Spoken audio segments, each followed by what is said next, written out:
Ever wondered what makes TV so powerful in Jamaica? Time to find out. Welcome to Global TV Group 358, where television meets innovation. We're not just about shows, we're about shaping society. In Jamaica, TV keeps you informed, connects diverse voices, and supports democracy. Imagine a Jamaica where broadcasters unite, sharing data and collaborating globally. That's us, a unified voice in the TV industry. Did you know TV advertising is still king? It drives website traffic, boosts brand equity, and powers integrated campaigns. Even in an age of digital, TV stands strong, resilient in tough times. Our global TV deck is your treasure trove of insights and data. With charts, graphs, and success stories, it's your guide to impactful TV advertising. Curious to learn more? Visit our website and see how Global TV Group 358 keeps television at the heart of entertainment in Jamaica. Get ready to binge watch the future.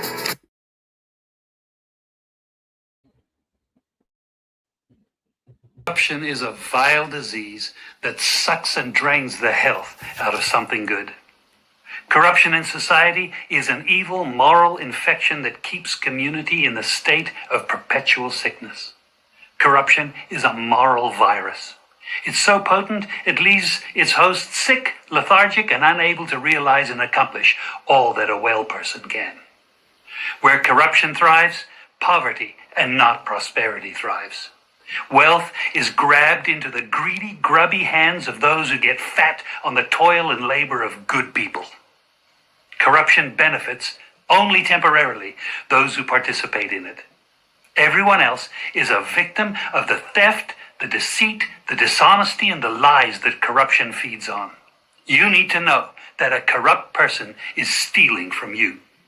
Corruption is filthy work and despicable acts of treachery done under the table and behind closed doors. Corruption is a disgusting shame. Corruption keeps a nation back from true development and from progress. Wise investors steer clear of a corrupt environment. They would rather put their resources into a place where the playing field of opportunity is equal for all and not bent towards feeding the financial lust of corrupt, lying, cheating, thieving politicians and government officials. How many wonderful development projects have been lost because the investors didn't want to do business in a swamp of evil? When those great projects go to another nation or to some other place, we all lose. Believe me when I tell you that corruption steals from you, it steals from all of us. Corruption plunders the nation's wealth. Corrupt people compromise on truth, equity, and fairness, choosing instead to feed off the short-term benefits of crookedness, exploitation, and financial perversion. Corruption is not just a personal matter, it's a culture. It's a way of life, not just for individual people, but for companies, communities, governments, and nations. Corrupt nations, hiding behind large companies, will seek to invest in other weak nations in order to take over the assets of the nation that they've invested into. They will provide financial loans to a nation for the much-needed infrastructure, and they will do it with assets that they provide. They will sign contracts by lining the pockets of rotten government officials who participate in this kind of corruption and are then held hostage by their own deceit and greed. Corruption is nothing less than a form of theft and national robbery. A corrupt person steals from everyone in society.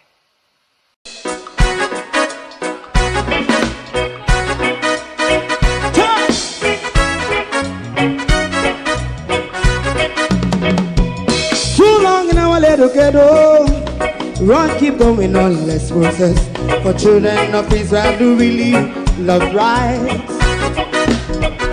So just say and I say watch him man around Babylonian walls. Oh, children of Israel, I she never hold thy peace. What wrong is going on? Hey, oh, we gotta bust down Babylon walls. Prepare and read the way. Prepare and read the way for your people. Let's go. Fight down war and crime. Fight down. Me say Rastafari. War and crime.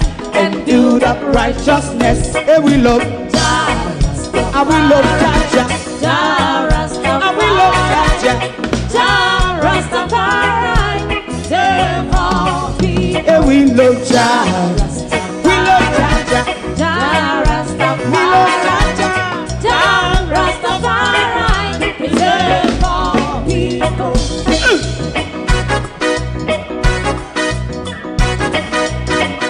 Put time away again. Listen, yeah. Just as I and I say, watch your man, I run Babylonian walls. Oh, children of Israel, I should never hold thy peace, but we penalize. Hey, oh, night. We gonna bust down Babylon gates.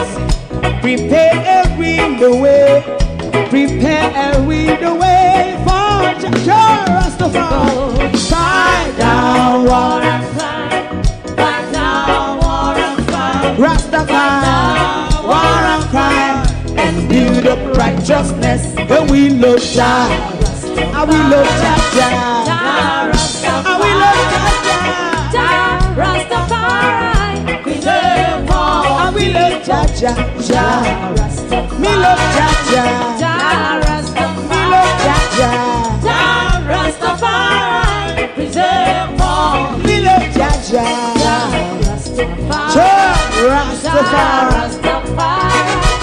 Jah Rastafari. Yeah, the next song is going to be the last song for tonight, and then DJ Twink.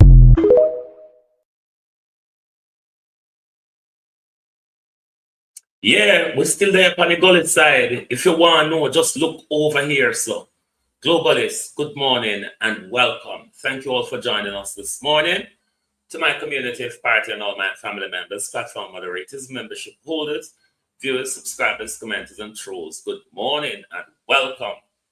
We're out here for the big head wharf dog this morning because she spoke a lot of gibberish yesterday. I don't know if you were in the Public Accounts Committee yesterday with Pamela Monroe, Ellis, and the Clerk of the House of Parliament. Morning, everyone. Welcome. So we're going to revisit that this morning. But we also have a few questions to ask before we revisit Parliament this morning. Honor the globalists, honor the welcome. Hit the like button, please. No playing around this morning. Hit the like button. Lynette Jenkins, Diana Brown, good morning. Colleen, good morning. Debbie Jervis, Stevie, Wagwan.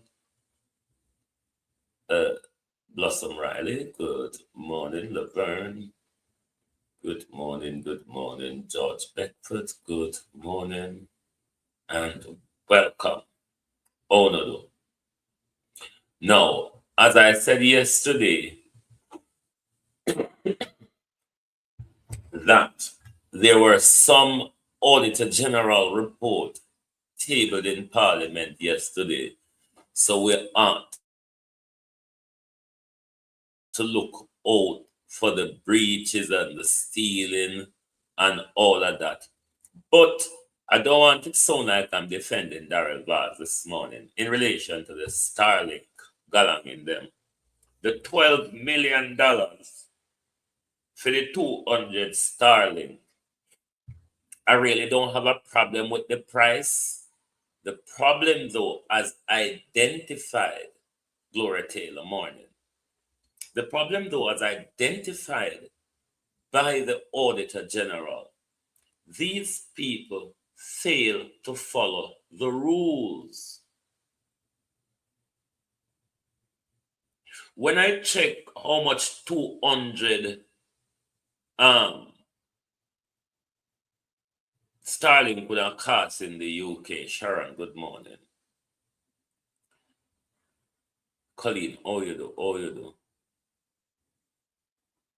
It would probably at bulk rate, the 200 would have come up to about 80-something thousand pounds UK. When we calculate that, that's like 18, 19,000 million Jamaican dollars, Marcia, how you do? Marcia Gale, Marcia Thomas, how you do? Morning. So me no too have no problem with the 12 million Jamaica dollar for the 200 Starlink. My problem are the rules where them look away from in everything that they do. Similarly, the Auditor General flagged information security, access, and data protection issues with the Support Jamaica website where Andrew Friend create. When a member said Melissa never blow past with too good before Andrew Friend come up with the Support Jamaica website and see the Auditor General flag it for security, access, and data protection breach issues rather. So I don't know when this government will ever get things right. Now, in relation to, I'm gonna come to Marlene. It look like every time JPS get hampered, them blame it on somebody, and them have a way. Me not say it now happen, but them have a way of say people are steal and destroy them things as to why there is a delay, because we end January into February. February soon done, you know, I'm 24 days left, mind you, by your blink, February done. But me notice Darrell Vaz and JPS always have come up with a level of excuse. Now to Flight Green, come hear you. Now, Pelican Bar. Oh, pal! You turn up just about when we had the roll call. Oh, you do.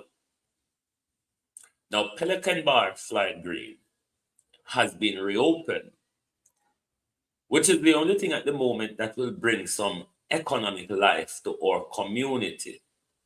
But Flight Green, there's a BUT.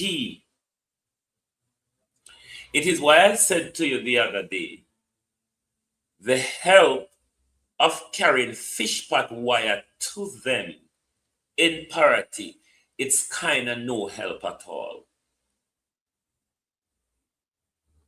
Annie Jones, it's help, but it's kind of no help at all, because Pelican Bar will help them to revive themselves. But all of the people in the community who is involved in the boat tour, Flight Green, won't be able to jump in and get back into the economy of Pelican Bar, because the engine seize up, them boat bust up. This is why I'm saying to you, what they need, Flight Green, is loan from the government. They're not asking for handout, Suzette Brown. How you do? They're asking for loan from the government to buy back them engine and to fix them boat. Because without that Flight Green, the wire are going to stay there and dry rot. Because they can't buy plastic, they can't buy nail, they can't buy lace and wire, they can't buy rope, they can't buy buoy.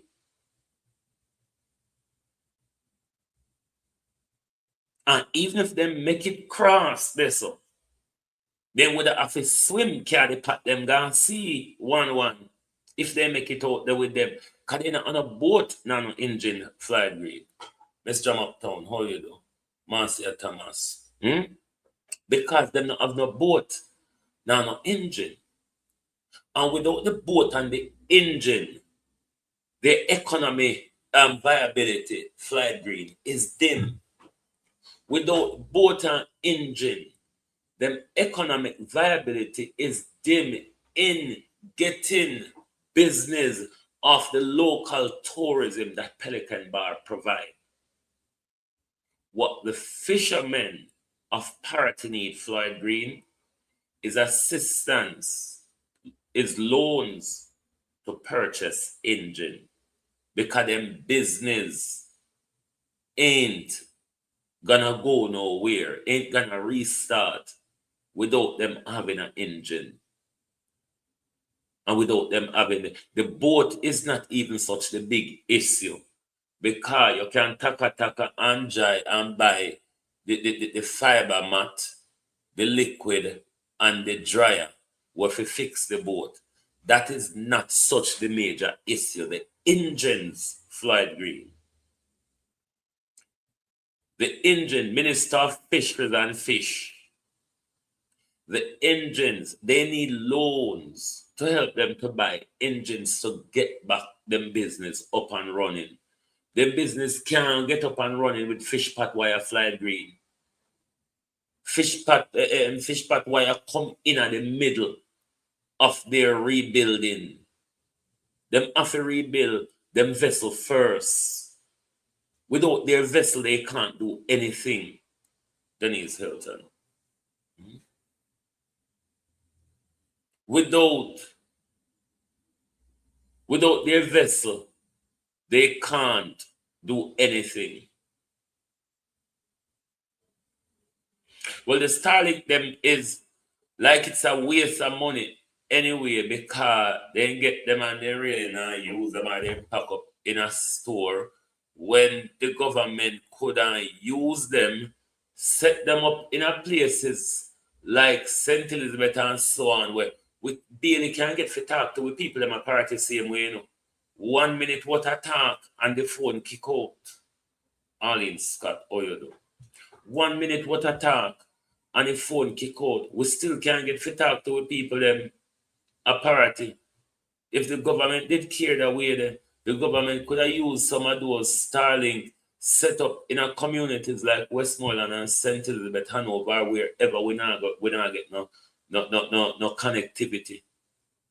We still can barely talk to party people. If I go to Cousin Myrna have Starlink, it would be easy for me to get through to her. But the rest of the family, it's almost a no-no. When my brother for talk to me, when Karen for talk to me, you have to walk up and down Pan Road. You have to walk up and down Pan Road till them find a little reception for call we. But still, all this money spent and the things are not being utilized.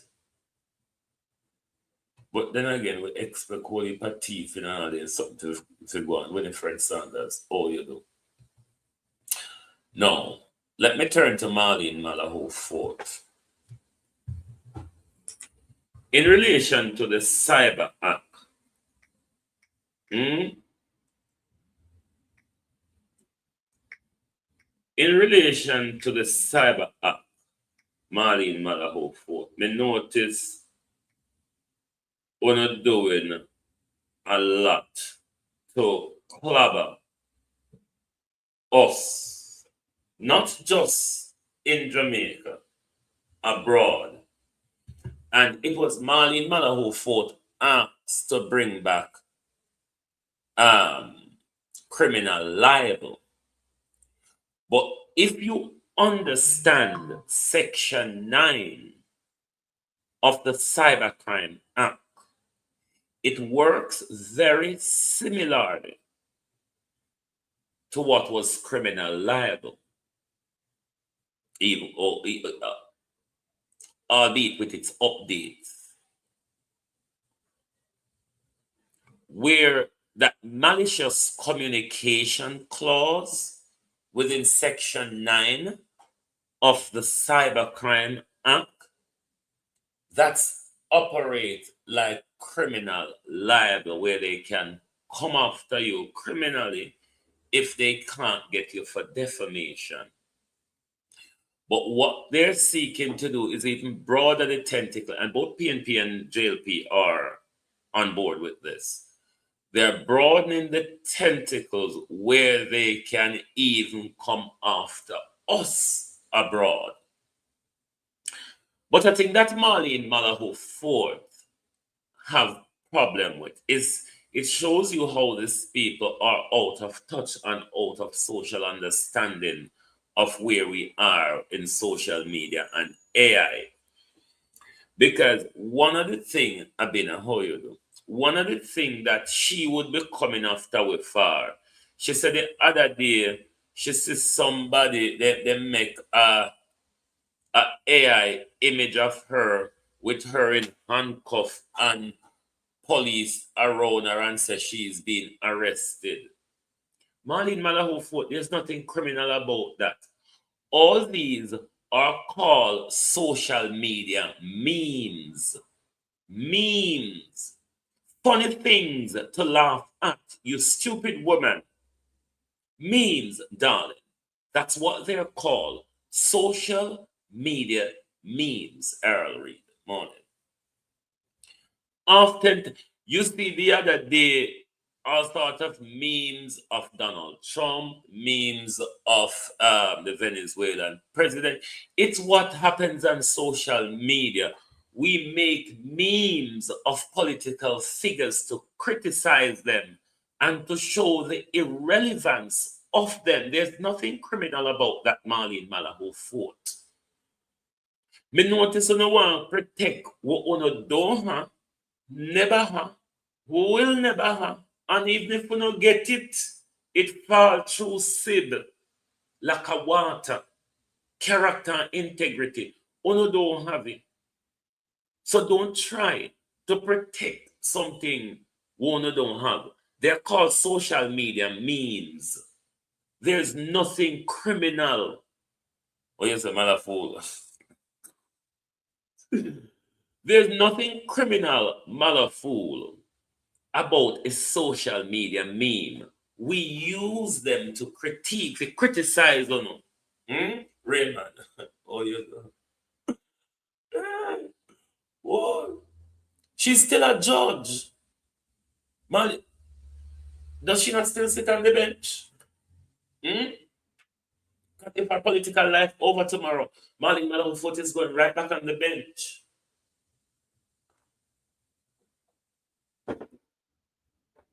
Marlene. They're memes, Marlene. They're called memes. Ask Google, Marlene, what are memes? Why Jamaica politicians feel them above criticism? Why Jamaican politicians feel that they're above vilification of the public? We are allowed to vilify on a thief fan with every day, on a tell lie to it every day. We're entitled to vilify on the public. The honorable treatment on the want and the placid treatment on the want. We now run ego nursery around here. Social media is not a place for ego nursery. If we don't have an ego, look a nursery that caresses ego and go. But when it comes to social media, if we can't stand the public badgering, get out of public life. It's a choice, you idiot. You can't come after us because we put you in a picture in a handcuff. What is criminal about that? What we are saying in the memes, that you all should be arrested for your crimes and go to prison for them. You speak it out of mouth and you speak it in an image. An image is 1,000-word junker. What's your problem? I've been barred. I've been in the legal profession for God knows how long. I'm still so dunce. I'm still not understand society. Why don't go read? I same way the old man. Nobody want one nursing care job because Delroy Chuck need nursing care, you know? Yeah, man, Delroy Chuck need nursing care. So I don't know if no. I don't know if no want a job. I don't know if no want a job. To look at a Delroy Chuck. Delroy Chuck called in a parliament. I do Juliet job yesterday, you know. The eyes are the nose. Even Juliet have to laugh. So if anyone want a job, if you look at a Delroy Chuck, where I care of a Delroy Chuck, Delroy Chuck out of it, you know. And yesterday Delroy Chuck did pitchy patchy. If you want able pitchy patchy, then Barbara Simpson, oh you do. And yesterday, you should have watched Delroy Chuck on the jury, the amendment to the jury. Poor man confused. Every man favor she. Budget coming up next month, you know. Not tighten down on herself for the drama becoming on. Know what she got tell with it. I wonder if she got give it we can buy Pro Box this time. Like how we in the Melissa crisis. But Marlene, it's called memes, darling. Memes. Something funny to laugh at. A way of using image to speak to you all. Stop the nonsense. But it was hurt. It is hurtful. It's not funny. It's not funny when you're not thief. It's not funny when you buy guns, give young men to kill them. It's just not funny. It's not funny when you conjure up evidence from people innocent picking it. It's not funny when you shoot people picking it and put a gun in them and answer them they are shoot at town. It's not funny, Marlene. But cut the bullshit, Marlene. Cut it. Because I don't know if nobody knows, say, or you know, say, a bullshit you attack. How if you come after if you put you in a picture in a handcuff? You should be in prison. The whole are not guilty of Andrew crime by association. All of you are guilty. Let me go to foreign a bit before I come back. White women, good morning. Honest or quiet? We always see you, you know, protesting on the street for lobbying your government to protect you from immigrants, asylum seekers, and black and brown men. Similarly, you women in America, we always see you protesting against the Mexican rapists and the immigrants and all of those aliens. But you all are quiet. Why? There's these white women who regularly protest in Britain and America against to be protected from black and brown men, immigrant and asylum seekers from sexual violence. You all are suddenly quiet. Knowing that the revelation of the Epstein file disproportionately abused young white girls. None of you are out. Andrew Mountbatten, even on Monday, today is Wednesday, even on Monday, Andrew Mountbatten was riding horse on the grounds of Windsor Castle, even though his pedophile brother, Charles Mountbatten, tell him, say, if he left from October gone. Andrew is still driving state Land Rover. Andrew still live at Windsor Castle. Why another Windsor Castle demonstrate and throw stones? Because your daughters and nieces and nephews were cattled by these powerful white men and abused by these powerful white men. And the whole of the white women them silence. These white women they always see every weekend on street and demonstrate about against black and brown men, immigrants and asylum seekers, said that they're at risk of sexual violence. Won't they know? You all who demonstrated week by week against the Pakistani and all of that. All of this is coming out with powerful white men abusing young white girls and no outrage from the white women who are always on the street with their racial profiling. Honest so quiet. Why you not throw a stone? Why you not throw a stone at Buckingham Palace? Why you not throw a stone at Windsor Castle? Why on another parliament a throw a stone? When all of these powerful rich white men is outed to be cattling your nieces and nephews and daughters. Even a slut like Lady Mandelson. And you all are quiet. You all are quiet. And we couldn't rest in peace. See how everyday Pakistani immigrant, brown and black men. So a white man rape different. White man sexual abuse different. Come on, white women. Only so quiet. Never expect that son one talk. Without on a ballerina carry on. Remember, Epstein said, don't bring me any niggers. Epstein said, make sure don't bring me any of those lots. All they wants to do is to carry out research on us, on our genetics. And want to harvest our organs to patch them up for them to live longer and healthier. So I don't know why white women so silent and I feed them daughters. I feed them daughters at the forefront of this global crime committed by rich white men. If it is that Peter Mandelson, Tony Blair, Bill Clinton, Andrew Mountbatten, Bill Gates, Richard Branson, and all of them won't be prosecuted, then free P. Diddy. Free P. Diddy, because to say, you can't have all of these rich, powerful white rapists and pedophiles walk the street, and then when it comes to sexual violence, a black man alone on a target. Andrew must be sent to America. It's the only way we're going to get justice against Andrew Mountbatten.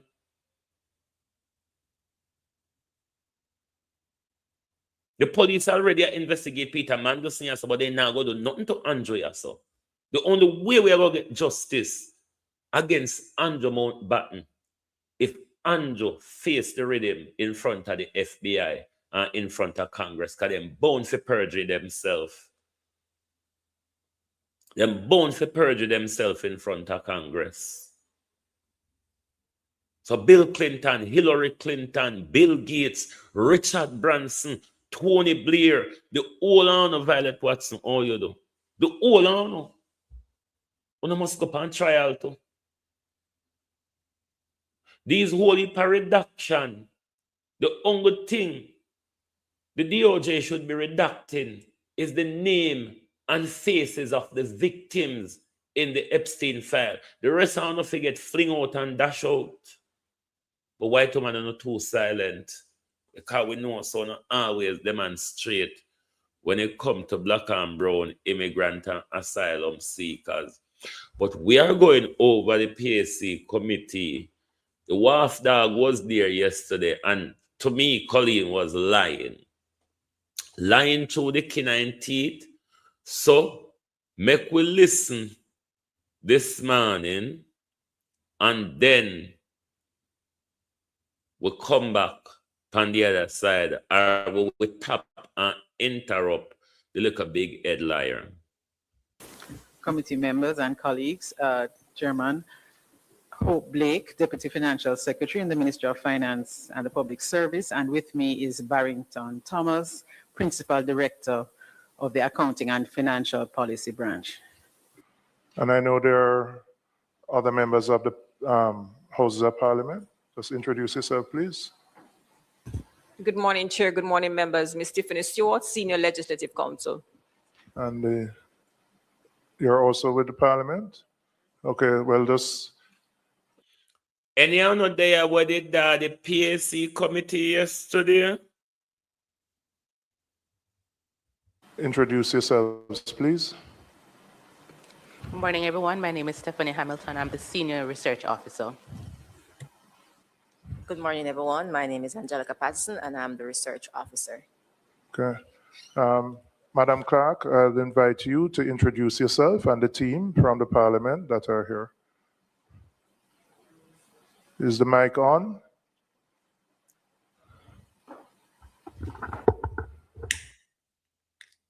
Imagine being able to build an app with your name on it just by thinking about it. Meet Base 44.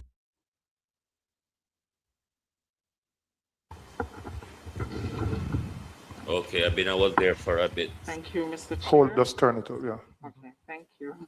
Good morning, everyone. I am Colleen Lowe, Clerk to the Houses of Parliament. To my right, I have Ms. Ashley Zemenis, Legislative Counsel. To my left, Ms. Terry-Ann Bury, the Director of Procurement. We also have Ms. Michelle Landels, who is the Senior Procurement Officer who acted as the Director of Procurement whilst the investigations were taking place. And we also have with us our new Transport Manager, Ms. Sophia Blair Cole, directly behind. And then to my right, Lady J loves Miranda. Oh, no, the no. new Principal Finance Officer, Mr. Lashane Robinson. And then on the back, we have the Facilities and Office Manager, Mr. Renford Watson, along with the Marshal to the Houses, Mr. Wayne Blade, who is now providing direct supervisor report for the Facilities and Office Manager. Thank you. Thank you. Mr. Robinson, my namesake, I'm not a stickler for the dress code like the member from Southwest St. Catherine, but generally when you come in here, ensure that you have a tie, okay? All right. What we normally do, members, I'll invite the Auditor General to provide a summary of her findings, and then the clerk will have an opportunity to respond, and then we can go into questions after. Madam Auditor General. Mr. Chairman, just for clarification, we're proceeding according to the agenda item 5, so we're starting with a special report. Yes, correct. And when we're going to move then immediately to if we have time, I suppose, to the annual report? Well, what we intend to do today is not a detailed discussion of the annual report, but to identify the areas from the annual report that we intend to probe further. Okay. So we don't intend to have a detailed discussion. So for example, members could indicate, for example, a particular ministry or agency or department that you believe requires probing, and then we would invite them to the next sitting of the PAAC. Okay, just wanted sure. Administratively to get that. Yeah. Madam Auditor General. Thank you, Mr. Chairman. The special audit of the Houses of Parliament was undertaken in response to matters brought to my attention by a whistleblower regarding the administration and hit the like button, please, Globalist. Support the program. Hit the like button. In accordance with our standard operation procedures, a preliminary review of the reported allegations was undertaken. This review determined that sufficient grounds existed to commission a special audit, of which the primary objective was to assess whether the procurement and contract management practices, government fleet vehicle management, and the use of an official credit card was conducted in keeping with applicable laws, regulations, and guidelines. The audit was designed to evaluate compliance and to identify any deviations from established. Yes, Abena, if you're going in front of the crown in a participatory manner, whether be in Parliament or the courts, it's offensive to speak to the judge or the chair without having a tie. A judge would run you out of the court if you're not wearing a tie. If you're participating, not as someone on the fringe. Standards in these areas. The report highlights breaches of established rules and controls, weaknesses in relation to procurement planning and execution, fleet management, and credit card administration. However, I wish to point out, Mr. Chairman, that one allegation regarding the use of the government-issued credit card for personal purpose was not established by us. We saw no evidence to support that allegation. At the same time, the report that you should have with you reflects management responses and action taken by management before the completion of our report. Since then, I have received, in fact, yesterday, I received a response from the Houses of Parliament, which was sent Friday evening. The prompt, which I would have shared with the secretary to the committee, is presented in a different format because the prompt covers the executive summary, the key findings only. The response provided by the clerk is more detailed and went through the full report. I have not had an opportunity to validate anything contained in this prompt that is in addition to the information that was already supplied. Thank you, Mr. Chairman. Members, just so I can bring everybody up to speed, once a ministry, agency, or department is subject to an audit, we provide that entity with generally 4 weeks to formally respond to the audit findings. This is in addition to the opportunity that they would have during the course of the audit to provide information to the Auditor General. But once it is tabled and it's final, the entity has 4 weeks to respond, which is why if you look at the status report, you will see the status of other entities that have been subject to audits and the time frame given to them to respond. Once that report comes in, the Auditor General generally does a validation of those responses. Given the late time frame between the submission of the report, what the Auditor General has indicated is that she didn't have the time to validate the response. So I just want to be clear. Member Seawright, I see your mic. I don't know if you have it on deliberately or not. Okay. All right. Madam Clerk, I'll invite you to provide your response to the findings. What if you can create your own website by saying, this is what I want? With Wix, you can. First up, let's talk about AI color.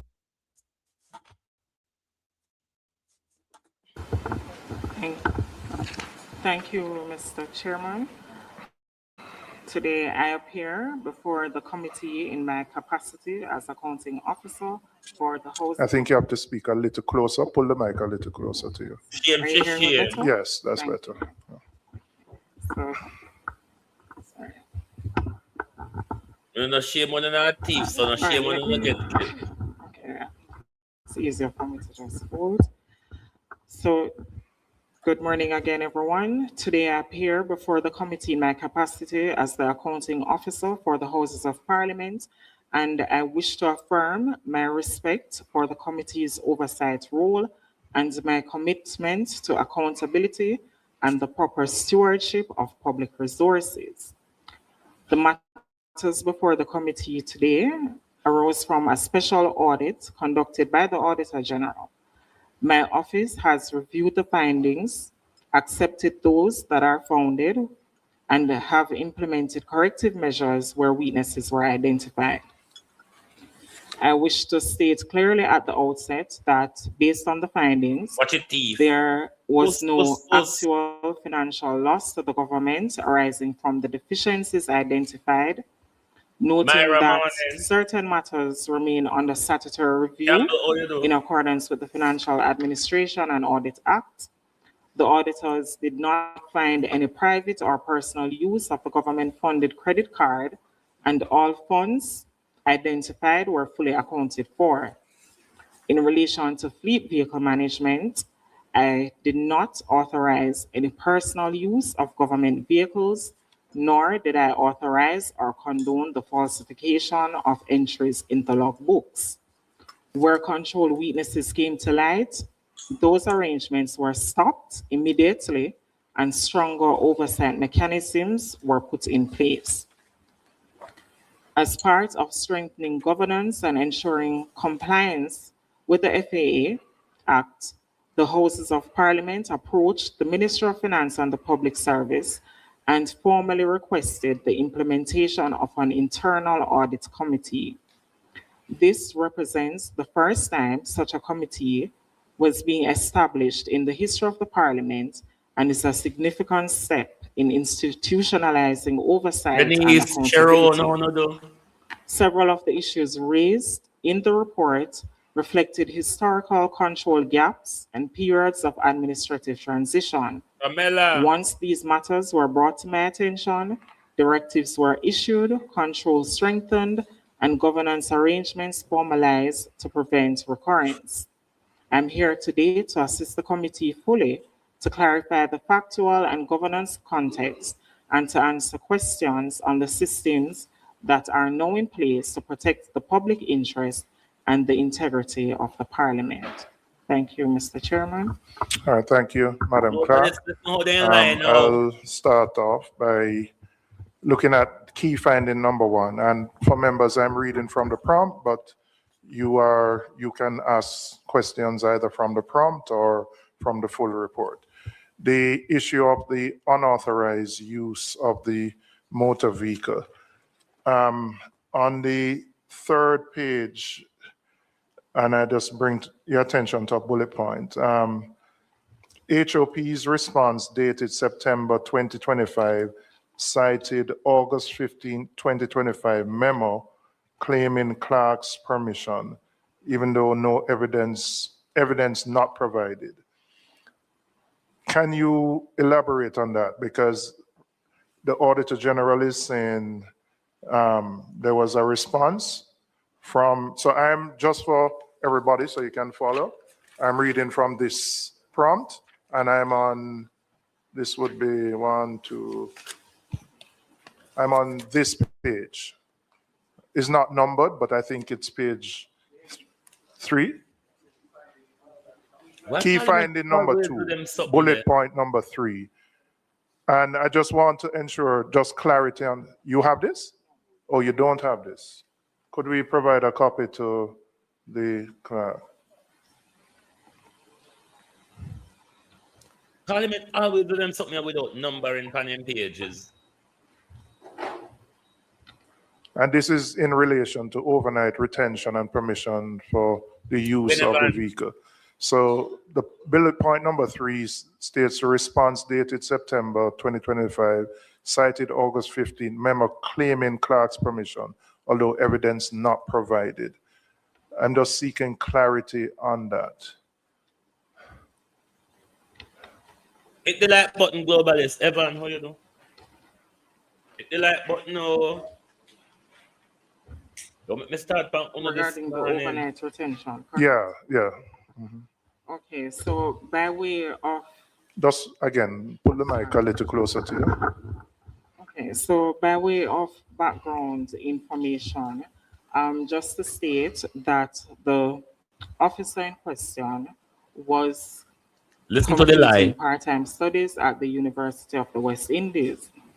And he, based on his time schedule at the time, he would often return to the Parliament to complete his duties and responsibilities. And this officer was also the victim of crime, having left work late one evening. He was deprived of his personal. I wonder if you and the officer would be able to show us evidence that that crime was reported to the police. Because Colleen, you make it up as you go along, you know? You just have to make it up as you go along. You think while you talk. Liar, we know how to identify liar, you know? You're thinking while you're talking. Effects in the downtown area. And it was known to us that he would often stay here until late in the night. And therefore permission was granted to him that he could have access. What to YOUBE or Uber? What to Uber? We pay him so he can take taxi go home. To the vehicle to ensure his safety in those extenuating circumstances. But certainly no permission was ever granted for there to be any unauthorized usage of the vehicle for personal purposes, nor for incorrect entries to be entered in the logbooks. Okay, so you would have, my understanding is he was held up and robbed, and as a result, permission would have been granted for him to, is it to keep the vehicle overnight?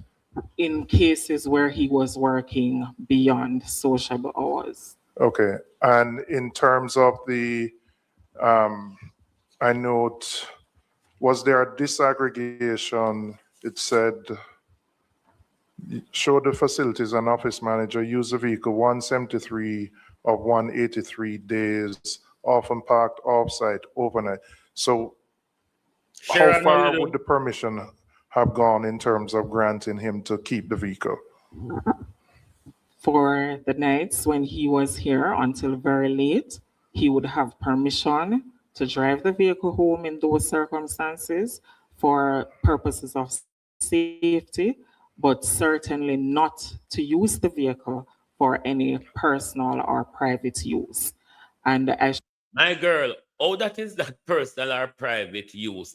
Because at the end of his job, whatever I'm going to do with the government vehicle is personal use. Driving it home and keeping it overnight is personal use.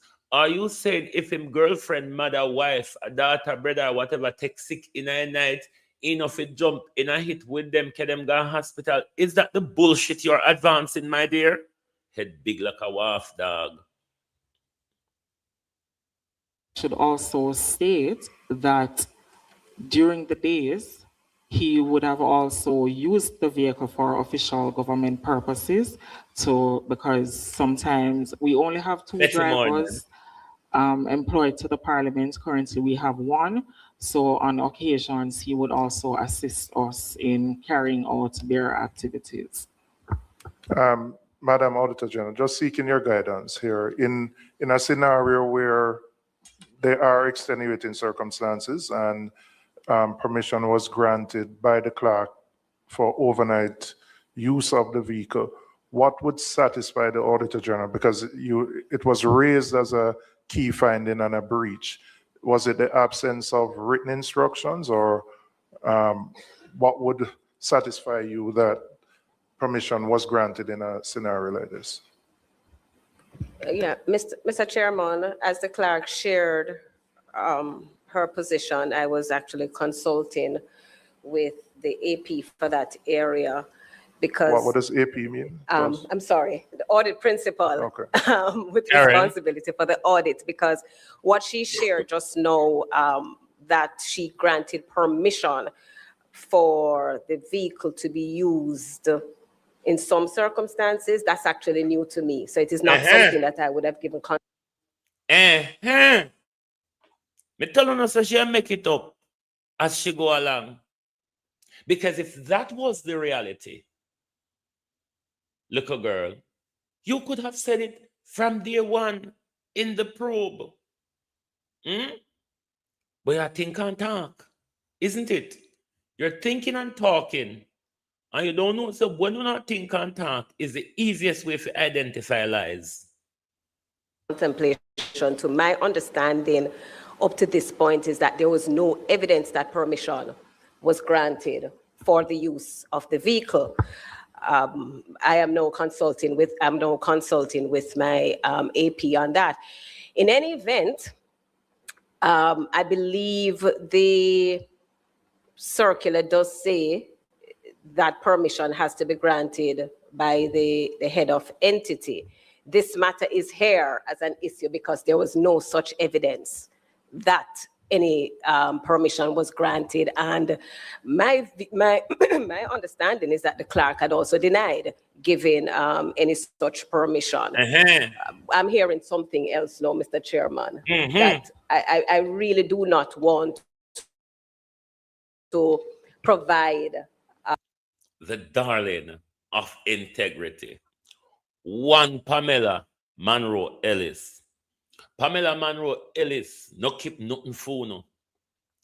Pamela Monroe Ellis don't take bribe. Pamela Monroe Ellis don't greedy.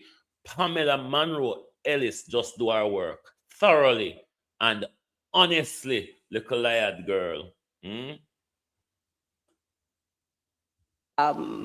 Any opinion on that until I have better particulars of really what existed. Okay, so Yes, Madam Clerk, yes. The facilities and office manager would have made this disclosure to the auditors regarding the fact that he was held up and that permission was granted.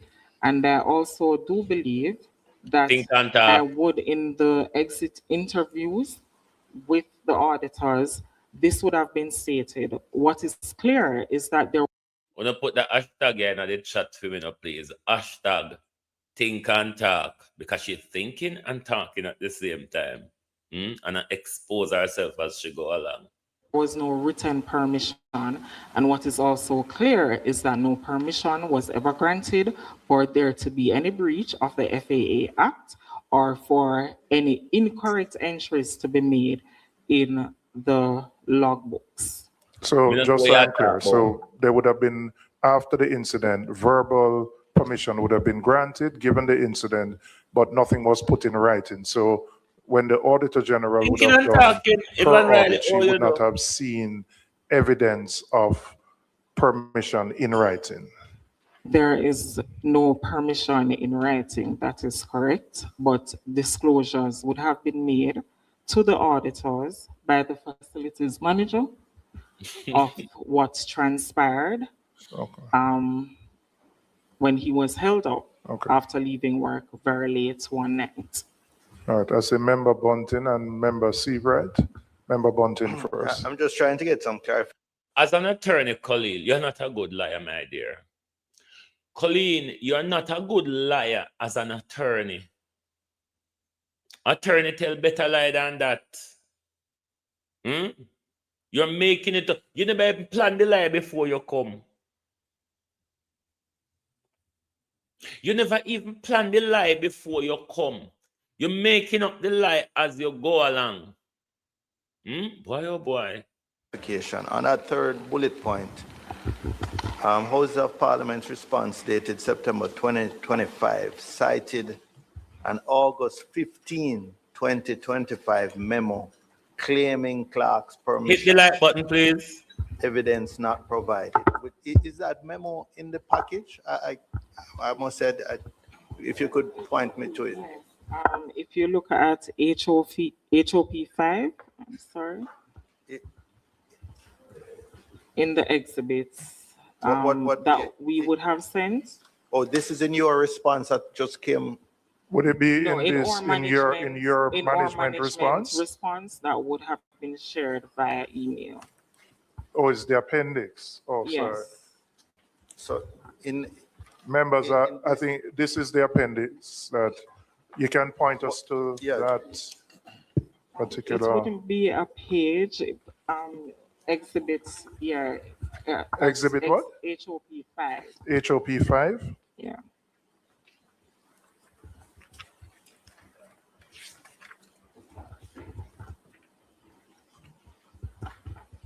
Slide Green and Colleen as attorneys, may not find them bright.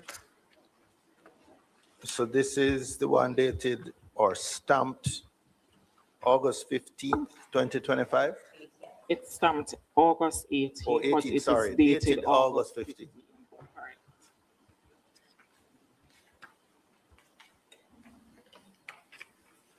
So of the 173 Remember, just pull the mic closer so we can hear it. of the 173 occasions that the employee took home the vehicle, how many of those occasions would have fit the approval that you gave?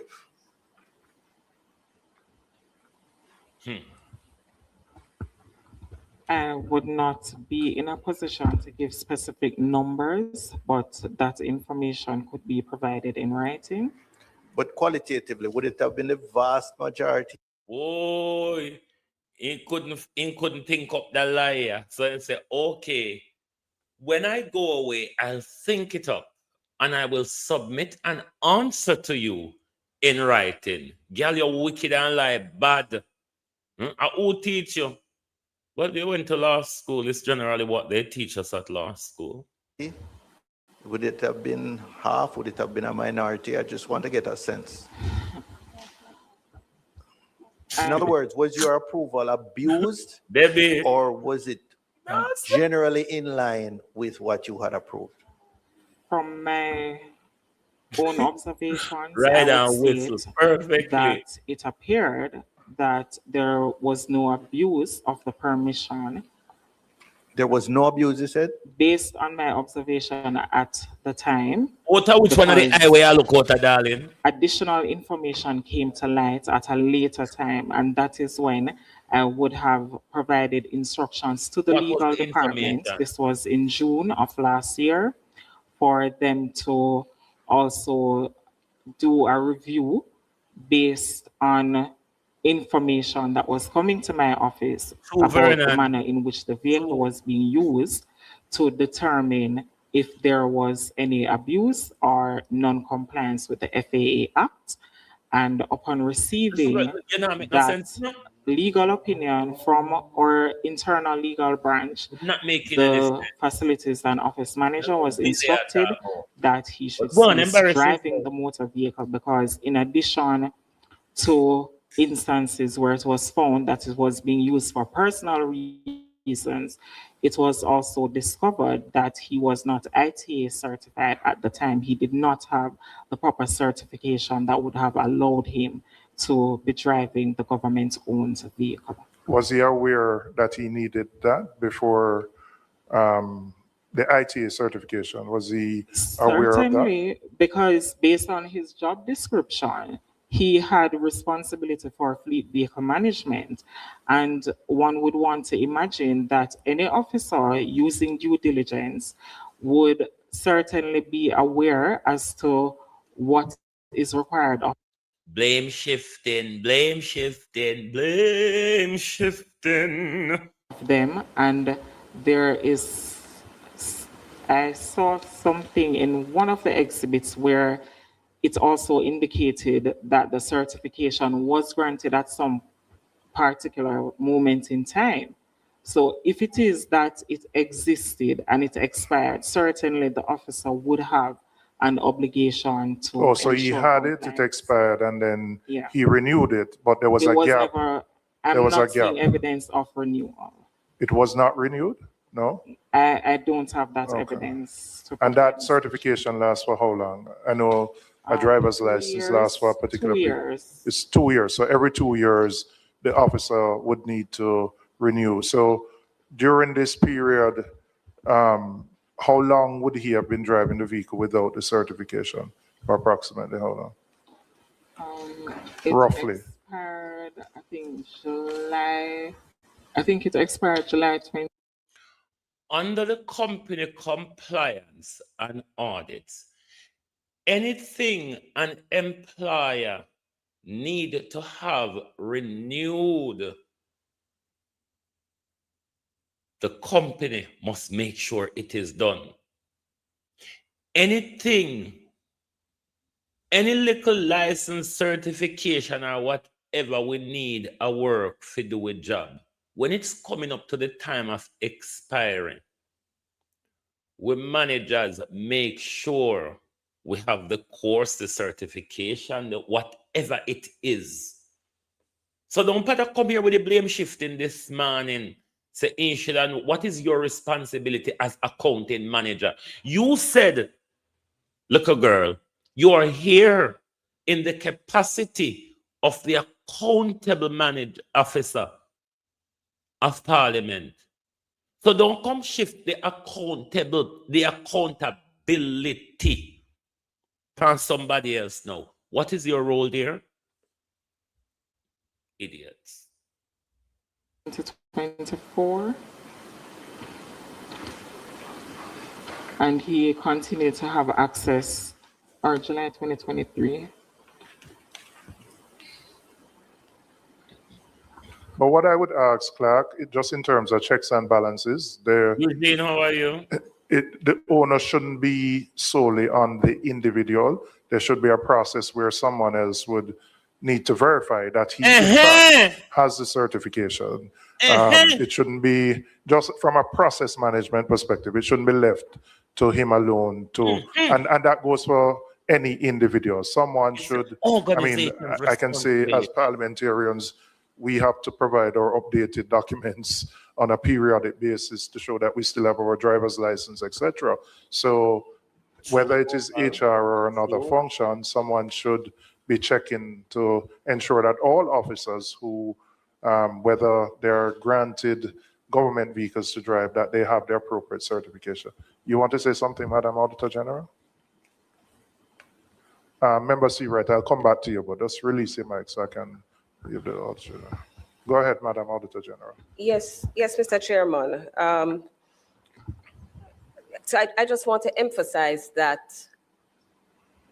the clerk has introduced a new dimension. At page 18 of the report, paragraph 2.8. Sorry, this is your... Yes, the annual... This one, this report. Correct. Let me remind you, dear, you are in front of the darling of integrity, Pamela Monroe Ellis. This is not you and Juliet conjuring up bullshit and take long spoon and force it down with what, you know. It's not really like that, you know.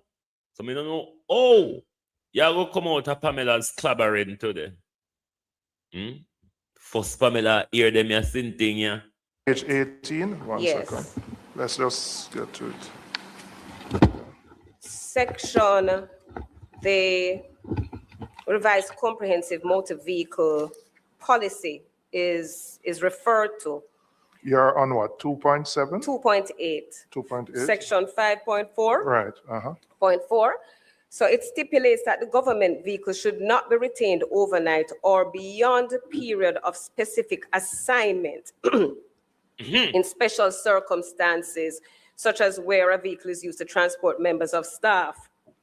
And that is where it indicates that the accounting officer, head of entity, can grant special permission. But I want to emphasize that it says beyond the period of specific assignment.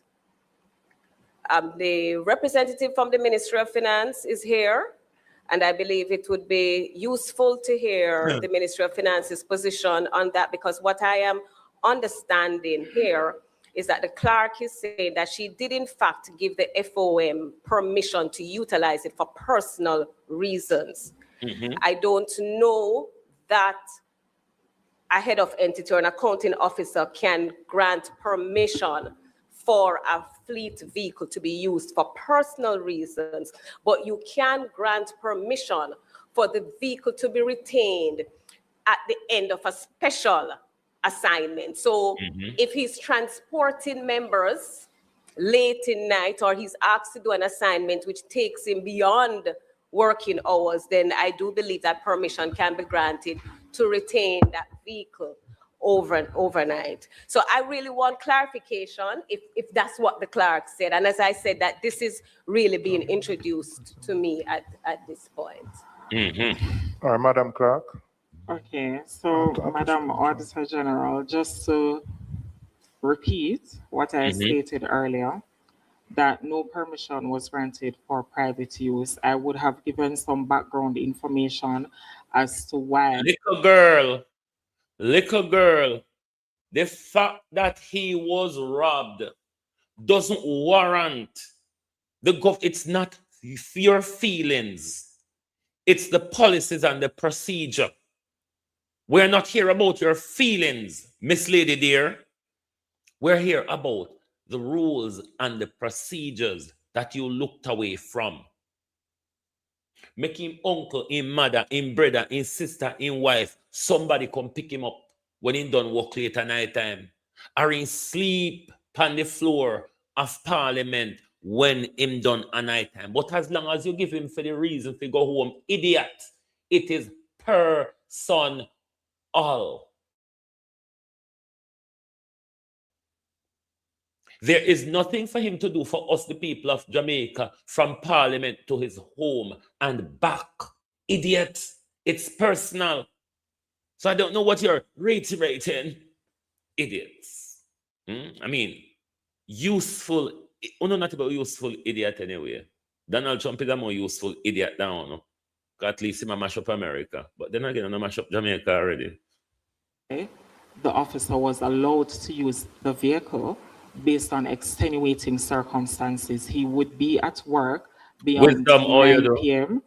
and this can be validated. And in light of the fact, and there was a particular time as well, we are existing in a very antiquated In light building. of what fact? And we were having. In light of what fact? In light of the fact, and then you chip to something else. In light of what? What fact is it that you are talking? The light shine on idiots.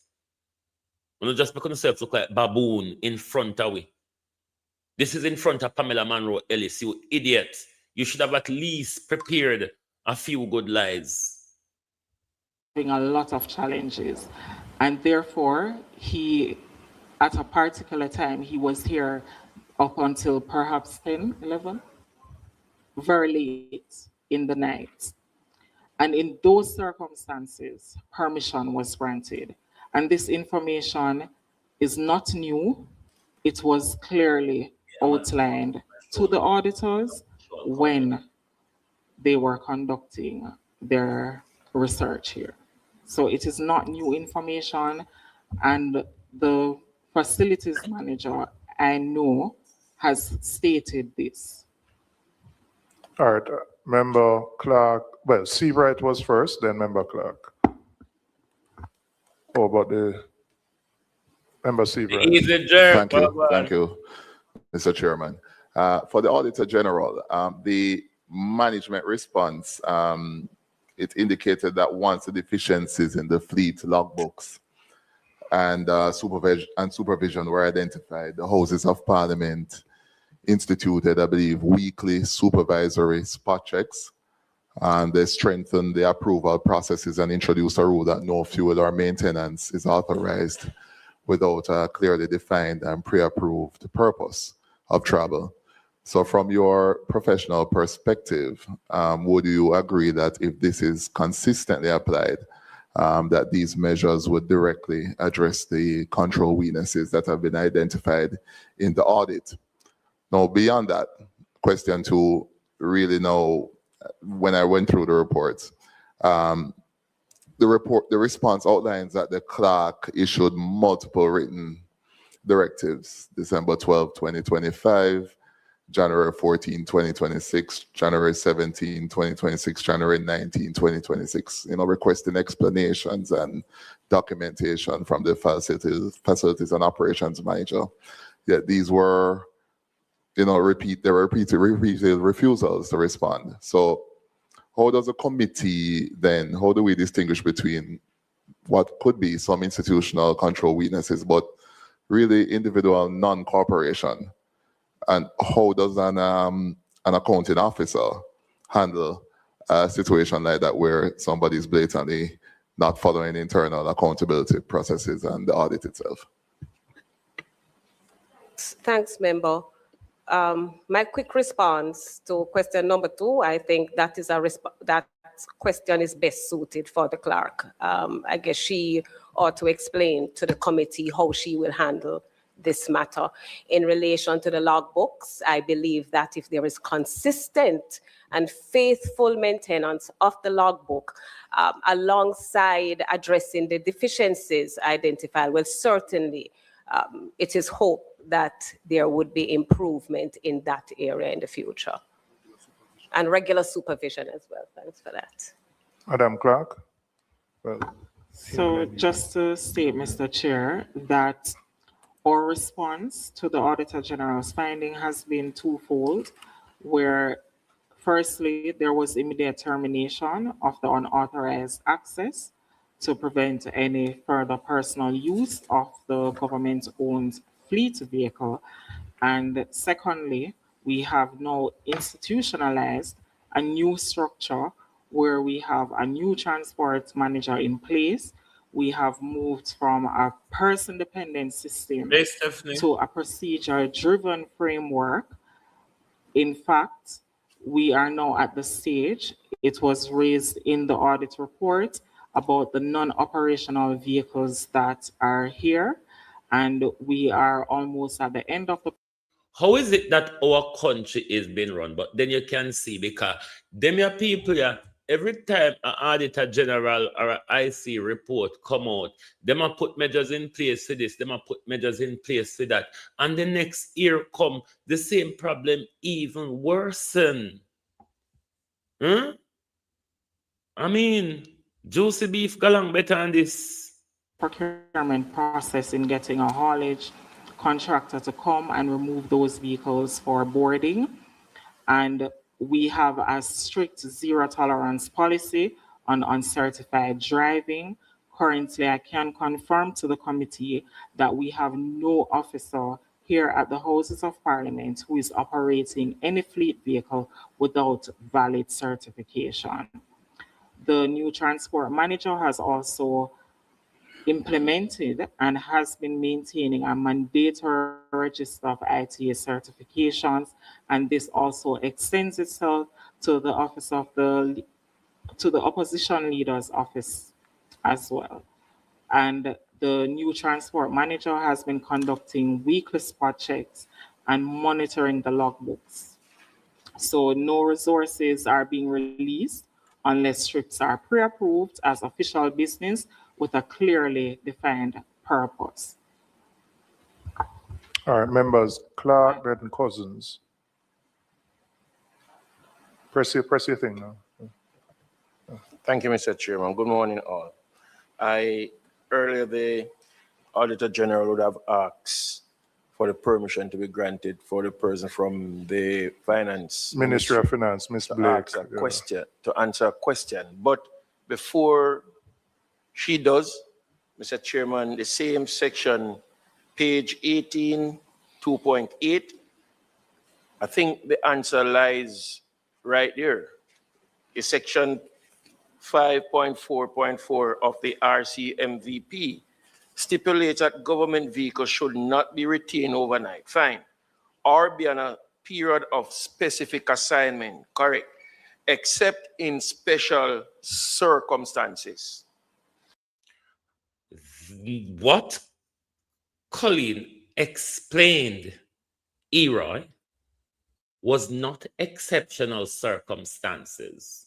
Many of us experience crime and we still get on with life without the government support, without taxpayers' support, Eroy Clark. So there was no exceptional circumstances where he allowed to drive home government vehicle 100 at a time. What was exceptional about it? He couldn't make favor, give one pro box between the give money for buy one pro box between them. Take the for fool. Such as where a vehicle is used to transport members of staff to and from work or for any other justified extenuating circumstances. The policy authorizes the accounting officer to grant permission for the extenuating circumstances. However, she must satisfy himself of the continued safe custody of the vehicle during these specific assignments. I think the answer lies right there. It is. I think the issue, if you read the next sentence, is that there was no evidence. So I think that's the issue. The Auditor General is saying that when she was doing the audit, she didn't see any nothing evidence. was provided. But the answer earlier from Madam Clark, and she would have explained the situation point by point. No. So at this point, I still don't see the need to ask for, and yes, we still can get the clarity from You're Clark serious, what am I saying now? But the answer sits right there. It rests with the authorized person to satisfy themselves that this is a special occasion, which we would have heard that the person in question, the officer in question, works beyond sociable time, which I believe is anywhere beyond 9 o'clock going up, considering the situation that was presented to us that prior to that, his life was in question as it relates to a robbery taking place. Okay. Member Cousins. Thank you, Chairman. Chairman, my question and my point is somewhat piggyback. So what Eroy Clark is saying then, we would then come out with us going robbing, government going to have to put police there to turn up Just like oh, government make sure in a vehicle for go home, government gonna have to put because we afraid that the robber we like a check because them rob we. Right, Clark. That's how you go? Piggyback on the point made by Member Clark, in the sense that we are here, Chairman, to get some clarity on what is acceptable and what is unacceptable as far as the government guidelines are concerned. The clerk would have indicated earlier, one, that she allowed access for the unauthorized, for the youth to go to university and come back, and also to keep overnight. 2 admissions were made earlier. The Ministry of Finance is here. To go to university, and so we need some clarity, because this doesn't only affect the House of Parliament. It affects other agencies of government in terms of what is acceptable and what is not acceptable. We have a scenario before us, whether or not that is acceptable in terms of the extenuating circumstances. I have not heard of any evidence from the officer who says that he was robbed, that he made a police report, and that report is somewhere attached to something given to the Auditor General to verify the extenuating circumstances. So Hold on, he did. Did he? Yes, and that can be provided at a later date. No, it's not provided in the provided to the Auditor General, but it can be provided. No, but you see, the point is that if you have it, provide it so that you can verify what you're saying is true. Exactly. And that would then would not have allowed me now to ask the question, because I perused the documents, I did not see it. And to an untrained eye, you will miss it. But to a trained eye, we don't miss things like that. So thank you for that clarification. No, she says that she will provide it. But Chairman, I believe the Ministry of Finance. Okay, I'll ask Mrs. Hoblake. Some clarity based on the circumstances. Hold on, we have a whole heap of mics on. Before the ministry responds, because I too just want to add something to that. The memorandum of August 15th from the Facilities and Office Members, please. Member Cousins, please. Speaks to the whole issue of driver certification. And I just want to understand why, the Island Traffic Authority, aren't they the body that issues driver's license generally? Why do they not accept their own driver's license certification? Why is there a special certification needed to drive a government vehicle when you already have a driver's license? I don't know who here could answer that question. No, but it just seems like unnecessary bureaucracy to me.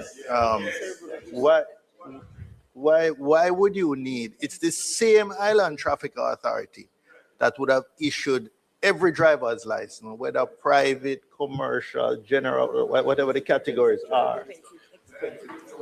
So why would you need a special certification from the same authority that issued the first one? Is it they don't trust their own certification?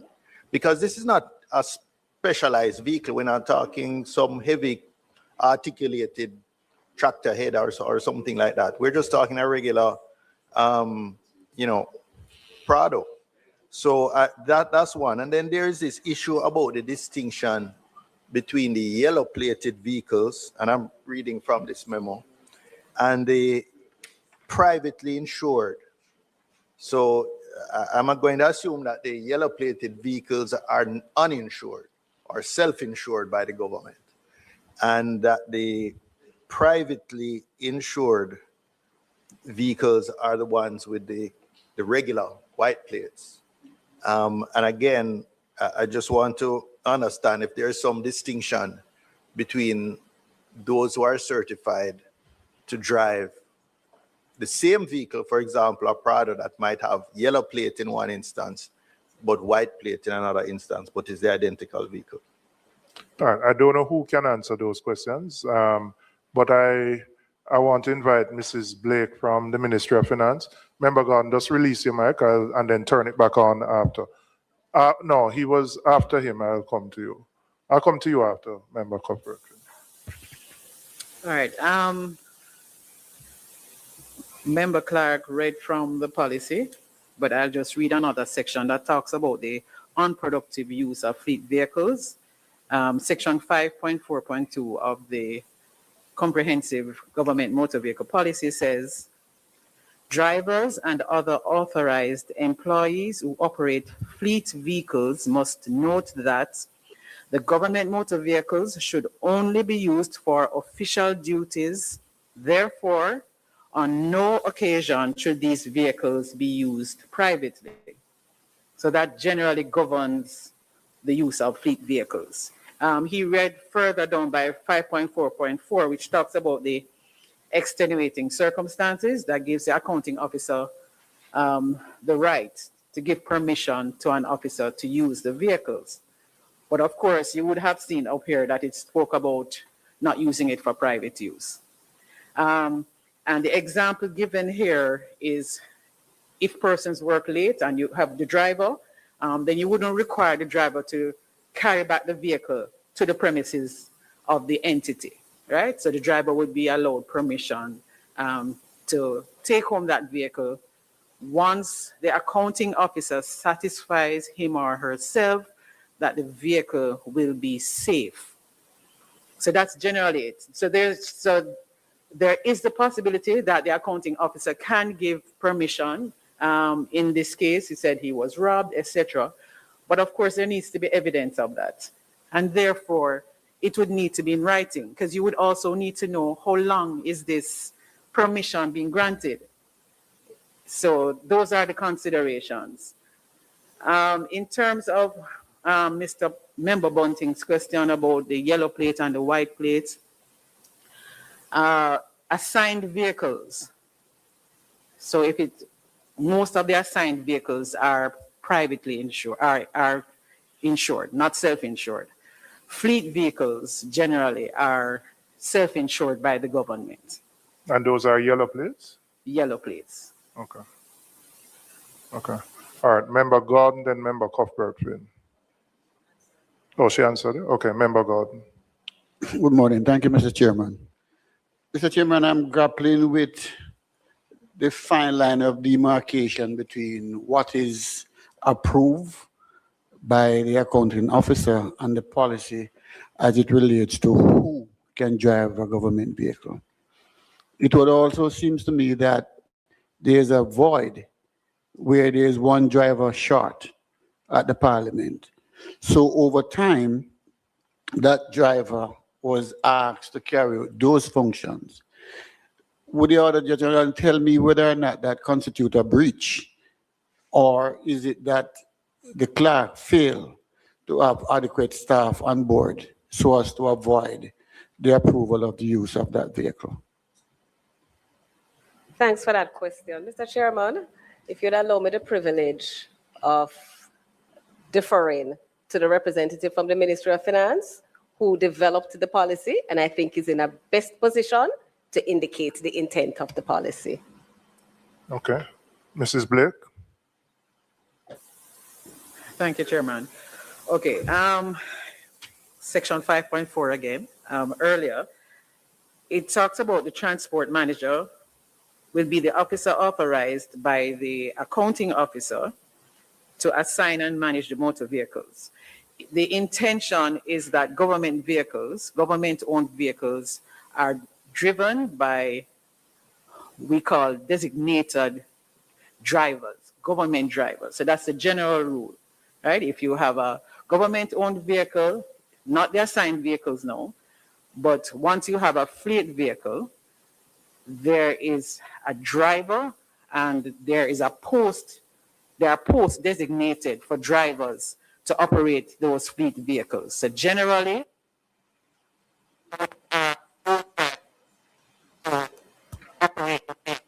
Hold on, something wrong with the mic there. You want to turn off that one and use the other one. Turn it on off, use the other one. All right, sir.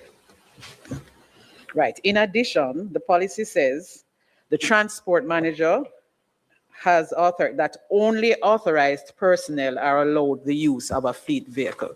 All right. So there might be instances where there is given permission for another officer to drive the fleet vehicle. However, that person has to be certified, etc., to drive the vehicle. And we do not expect that that would be on a protracted period of time either, because you have positions that were created for drivers, and it is expected that they operate the vehicles. All right, Mrs. Blake, I want to come back to one. Oh, you want to ask your question now? Okay, you had asked to do. Ask another question, if I'm Okay, allowed. all right. Before you do, just following up on what Member Bunting had asked about the difference between the ITA certification versus the driver's license. Is that a requirement developed by the Ministry of Finance for certain vehicles that the person must be ITA in addition to having their driver's license?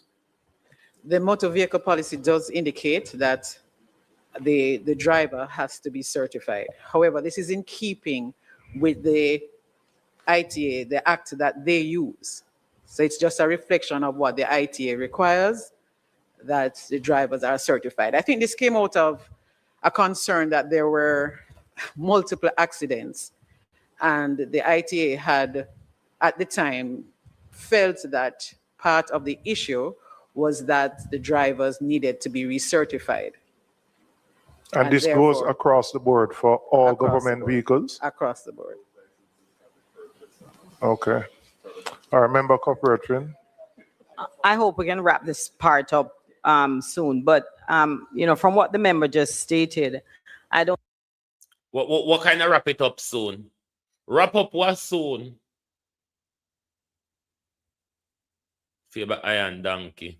I think it's a non-issue what was mentioned if the clerk failed or not to employ someone to transport persons around. You know, so this Skettle Road though. She tell us it's a non-issue. You know, the Skettle is very road. The Ms. Hope Blake just mentioned that the FAA Act, according to the FAA Act, once authorization is granted for the vehicle to be, for someone to keep it overnight in extenuating circumstances, that I'm hearing that it's okay once it's written, correct? So I don't think, I think it's a non-issue for you to mention if the clerk failed or not. I just wanted to point that out. Let me just say before I remember, God, the only reason this was flagged as an issue at the time of the audit, the Auditor General didn't see written permission, which is why she raised this as an issue. The clerk has said that she provided it to the auditors in the interviews, but at the time she didn't see it. All right. Member Gordon. Thank you, Mr. Chairman. I think my question was misinterpreted by a member from West Road.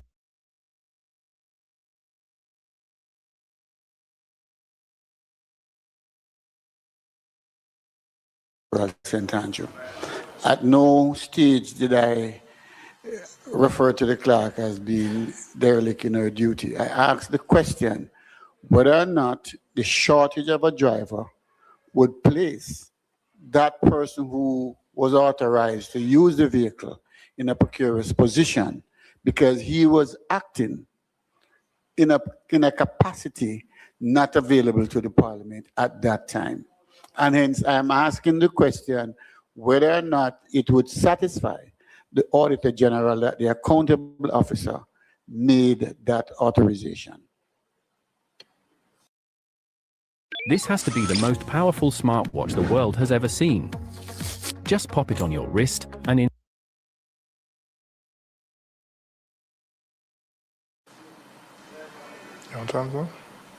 All right, I'm going to move to the issue of the government-funded credit card. And the issue that was flagged here is that there was an error in terms of the transfer of funds and it was undetected for 4 months. I've noted your response since and the issue of a new principal financial officer. But prior to that, could you indicate how regularly were the accounts being reconciled and whether the individual before was doing that on a consistent basis? It appears not, but I just want to find out from you. Okay, thank you, Mr. Chair.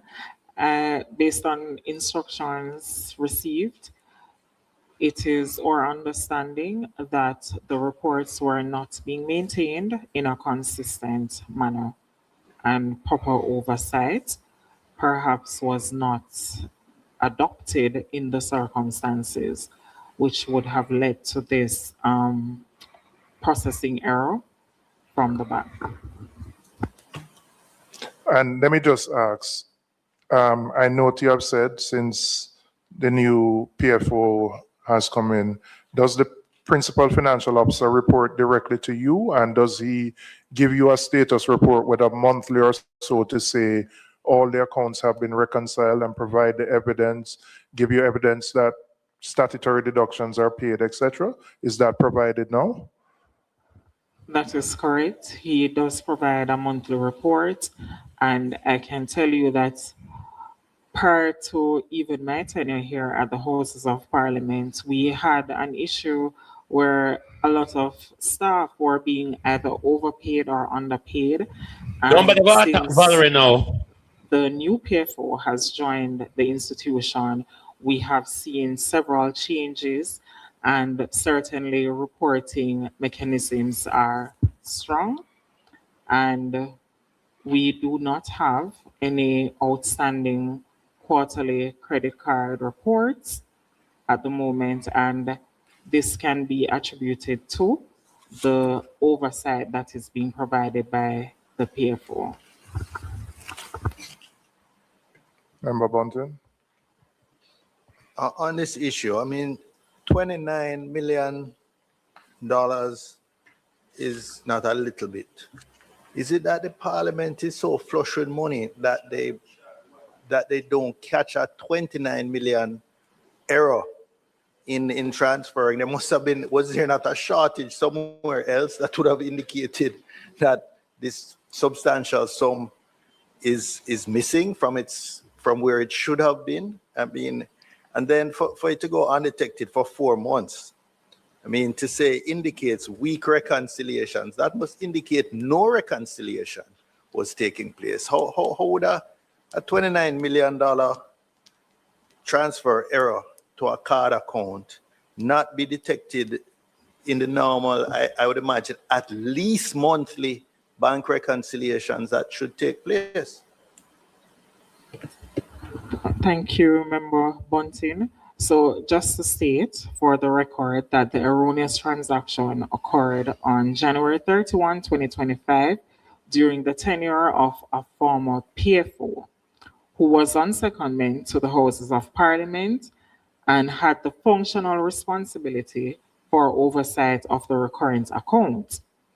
Now, also to state for the record, the credit card in question, it has a limit of $5,000 only. So the error would have occurred between the financial institution, because if we only have a limit of $5,000, on what basis would you seek to withdraw or to make a claim for $28.96 million? But I'd go further. On what basis would any officer of the Parliament do that transfer? It was not transferred. The transfer was done based on my understanding from the Accountant General's Department. So it's not like the PFO. It is not my understanding. Colleen, the little girl beside you roll her eye. Colleen, the lady beside you, she roll her eye. First word to her. Whoa. The first one to her, Colleen, you see she roll her eye? Oh, so it was not initiated by someone at the Parliament? That's not mine. 1 second. They don't know. Nobody don't know. Money just have wing and foot overnight, so. Money with wing and foot. Okay, thank you. So Wing I've and foot just money. been properly advised by the PFO that we had submitted a letter to the bank for payment on the credit card, and then the bank actually made that processing error in withdrawing more than what was stated in the cover letter to them. And we... So you sent to the bank the amount that you felt should... So they must say, if the bank take out so much, oh, you never short of money. Eh? No, sir. have been withdrawn, and the bank withdrew significantly more? That is correct. We're just trying to find And you that. never miss it. Okay, Yeah, if you so could it's at direct us to that memo, please. It's at exhibit HOP 9. HOP 9. Hold on.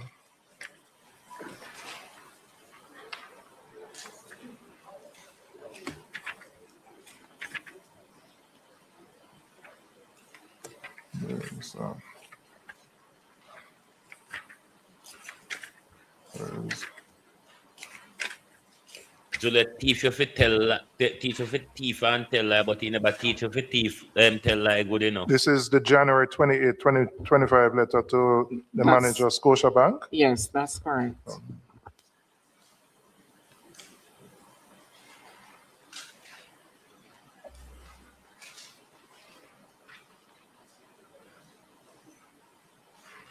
So your instructions were for the Jamaican equivalent of 181,000 Jamaican dollars. Hold on, let me just make sure I'm reading this right. With the Jamaican equivalent of, be credited to the US account. And they took out, so instead of 181,000 Jamaican, 28. Sorry, I'm just trying to understand. I'm a little confused here. Because you are saying 181,000 Jamaican, but what was done was 29 million? They converted it to US dollars, it appears. So that they converted this Jamaican. took the Jamaican equivalent, assumed it was US. It appears to be, that is what transpired. Hold on. Let me read this.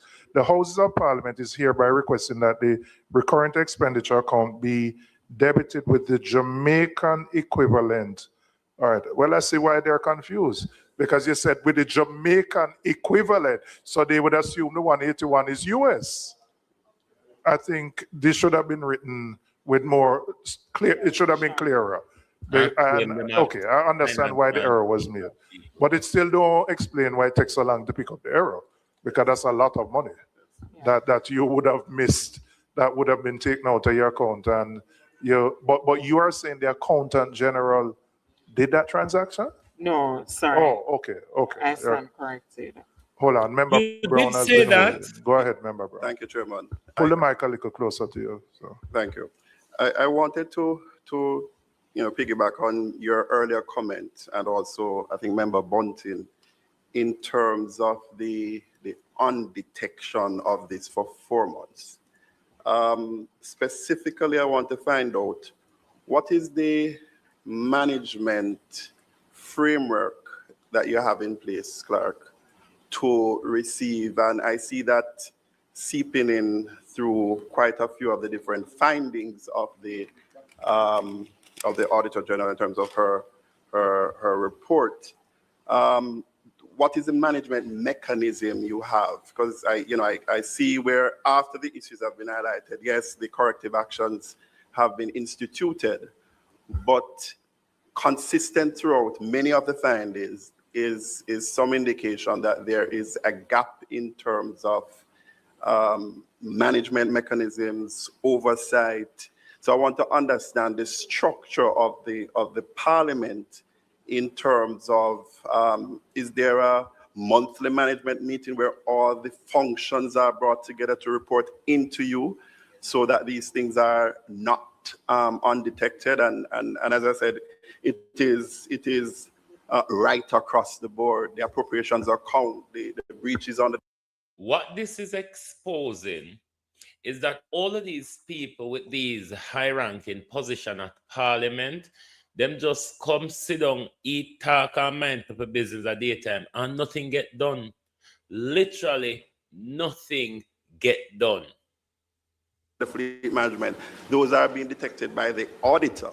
But what is the mechanism that you have in place at the Parliament to ensure that, well, walk me through that, because I'm pretty concerned about that, because there seems to be that gap in terms of a monthly review, feeding in from the different functions, fleet, finance, whatever the function, so that those issues are detected early and continuously. So could you guide me and walk us through those? Okay, thank you, Member. So just to reiterate, all persons who report directly to my office must submit their monthly reports. But one can also appreciate that where an individual fails to incorporate certain information in their report, it would be somewhat difficult for where I sit to note that there has been a gap. We had a PFO at the time. Part of her responsibility was to ensure that the accounts were being reconciled, and clearly there was a failure.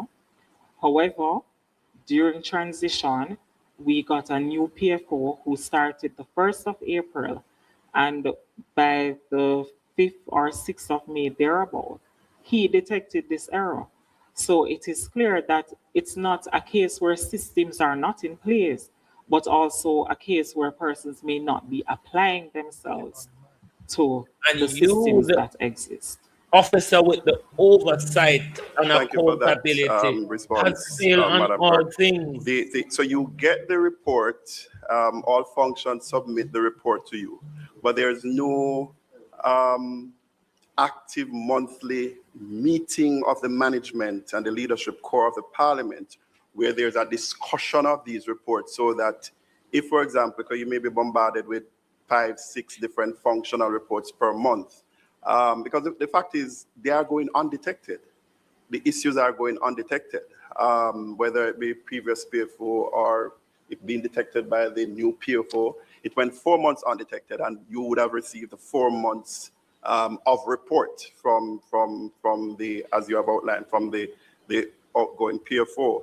So is there, and it's just trying to understand what is the management oversight that happens, so that, and perhaps implementing such a structure where, apart from getting the reports and you being, encumbered with going through that, there is a monthly leadership meeting of the Parliament where those reports are discussed, so that the gaps and the undetection do not occur.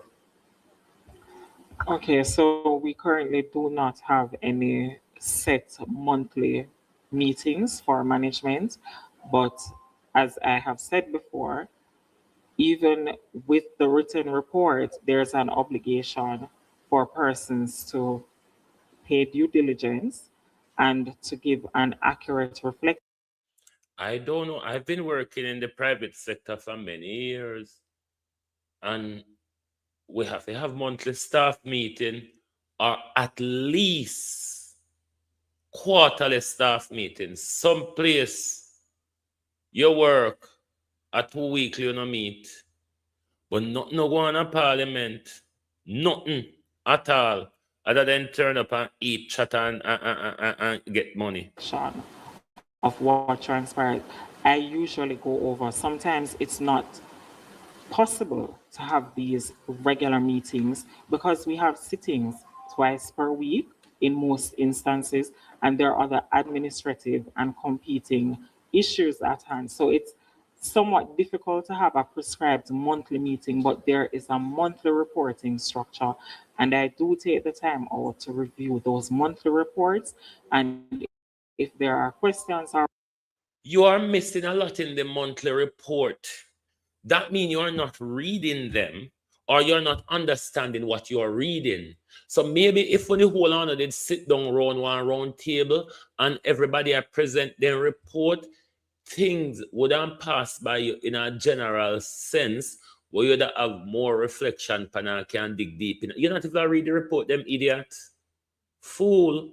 You're not even read the report them because you get them and you never realize how much a million gone out of the account. Flags, I will reach out to that officer to request further clarification. Just in future, you have to keep on your mic because it goes in the order. So I'll ask. It's so easy to become a podcast. Globally, with Rivers. We're going to leave it here so this morning. We've seen enough of Colleen exposing herself. We see that our parliament lacks structure. We see that our parliament lacks structure especially ever since them push out Valerie Curtis. Nothing is happening there. No rules are being followed. No administrative policies and procedures are being followed. It's like, you just turn up and everybody sit down under the mango tree and gossip till you're ready to get up, go eat, or get up, go home. It's basically how the nation business is being run. Look, a girl, you expose yourself. You're a liar and a thief.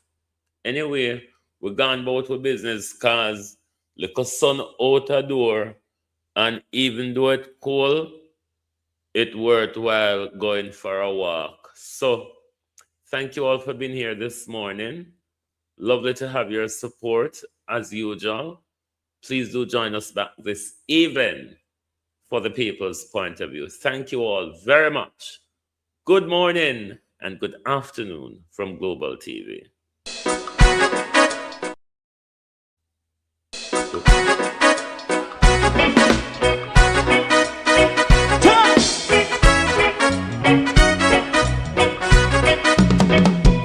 Too long in our little ghetto, run keep going on, less process. For children of Israel do really love rights. So that's why I as a watching man, I run Babylonian walls. Oh, children of Israel, I should never hold thy peace. What wrong is going on? Hey, oh, night. We gotta bust down Babylon walls. Preparing the way. Preparing the way for your people. Let's go. Fight down war and crime. Fight down. Listen, Rastafari. War and crime. And do the righteousness. And we love. And we love Jaja. And we love Jaja. Rastafari. And we love Jaja. We love Jaja. We love Jaja. Rastafari. Preserve all people.